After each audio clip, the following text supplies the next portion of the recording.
बीते दिनों सपा नेता स्वामी प्रसाद मौर्य का एक बयान सामने आया था, जिससे उनके लिए हर तरफ से विरोध शुरू हो गया। और अब चारधाम पुरोहित सभा के साथ साथ गंगोत्री धाम के पुरोहितों ने भी विरोध किया है। चारों धामों के पुरोहितों का कहना है कि सपा नेता को सनातन धर्म से माफी मांगनी चाहिए। इतना ही नहीं, मीडिया रिपोर्ट्स के मुताबिक पुरोहितों ने प्रधानमंत्री मोदी से सपा नेता के खिलाफ कार्रवाई की मांग की है।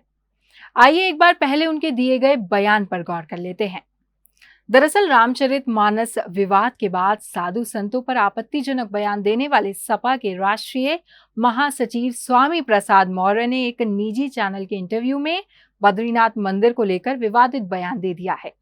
समाजवादी पार्टी के नेता का कहना है कि ज्यादातर मंदिर बौद्ध मठों को तोड़कर बनाए गए हैं।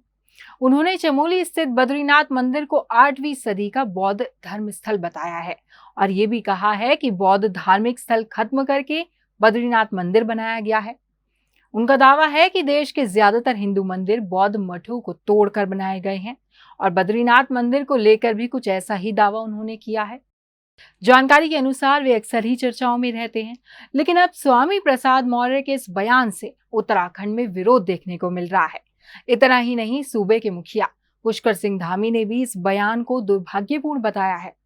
दरअसल उन्होंने ट्वीट के जरिए कहा कि ये बयान कांग्रेस और उसके सहयोगियों की देश और धर्म विरोधी सोच को दर्शाता है।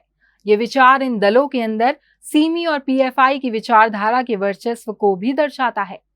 लेकिन इस सारी चर्चा के बीच ये समझना भी जरूरी है कि आखिर स्वामी प्रसाद मौर्य ने ऐसा बयान किस आधार पर दिया। क्या वाकई में बद्रीनाथ मंदिर और बौद्ध धर्म का आपस में कोई कनेक्शन है? हमने इतिहास के पन्नों को पलटकर इसकी पड़ताल करने की कोशिश की है। मौजूदा वक्त में हम यही जानते हैं कि बद्रीनाथ मंदिर की स्थापना हिंदुओं के आदि गुरु शंकराचार्य ने की है। ये समय तकरीबन 8वीं शताब्दी के आसपास का रहा होगा। जनश्रुतियां बताती हैं कि आदि शंकराचार्य ने भगवान बद्रीनाथ को स्थापित किया और वो खुद भी कई सालों तक यहाँ रहकर तप करते रहे। बद्रीनाथ को लेकर स्कंद पुराण में भी उल्लेख मिलता है। स्कंद पुराण के वैष्णव खंड में एक अध्याय है जिसमें बद्रिकाश्रम महात्म्य के बारे में बताया गया है। महर्षि वेदव्यास के जरिए रचित स्कंद पुराण में न सिर्फ बद्रीनाथ के आध्यात्मिक महत्व के बारे में जानकारी मिलती है, बल्कि बहुत हद तक इसकी भौगोलिक संरचना के बारे में भी पता चलता है। मसलन इसी स्कंद पुराण में बद्रीनाथ में आज भी पूजी जाने वाली शिलाओं का वर्णन है। भगवान शिव और उनके पुत्र स्कंद के बीच संवादों में ये जानकारी मिल जाती है। लेकिन इन तथ्यों के बावजूद भी बद्रीनाथ मंदिर के बौद्ध मठ होने का सवाल क्यों उठा? हमने इसकी भी पड़ताल करने की कोशिश की। इंटरनेट पर मौजूद सामग्री में खोजबीन की तो सामने आई अंग्रेज अफसर एटकिंसन और उनकी किताब द हिमालयन गैजेटियर की कहानी। दरअसल एडवर्ड एटकिंसन एक अंग्रेज अफसर थे जो 1862 में इंडियन सिविल सर्विसेज में चुने जाने के बाद भारत आए थे।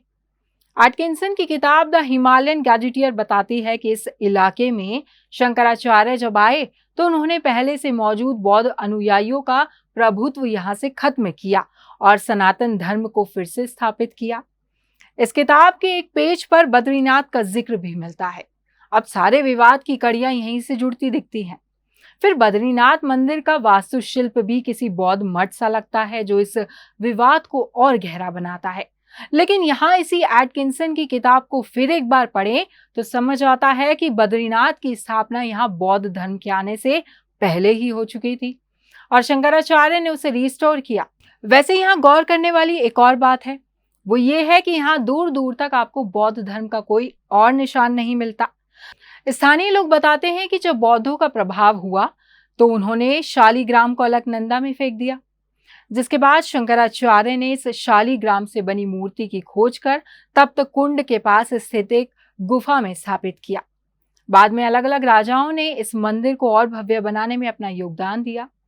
फिलहाल इस पूरे विवाद में एक और बात साफ है कि यहाँ बद्रीनाथ का मंदिर पौराणिक काल से भी पहले से है, क्योंकि स्कंद पुराण में इसका जिक्र है। मान्यताएं और कुछ इतिहासकार कालांतर में यहाँ बौद्धों के आने के बारे में तो बताते हैं, लेकिन बद्रीनाथ मंदिर को लेकर कोई ठोस तथ्य नहीं दे पाते। साथ ही बद्रीनाथ मंदिर या फिर इस इलाके में आपको आसपास कोई अन्य बौद्ध भी नहीं मिलता है। आप देख रहे हैं खबर उत्तराखंड। अगर आप हमें यूट्यूब पर देख रहे हैं तो हमें सब्सक्राइब करें और बेल आइकन दबाएं। अगर आप हमें फेसबुक पर देख रहे हैं तो हमें फॉलो जरूर करें।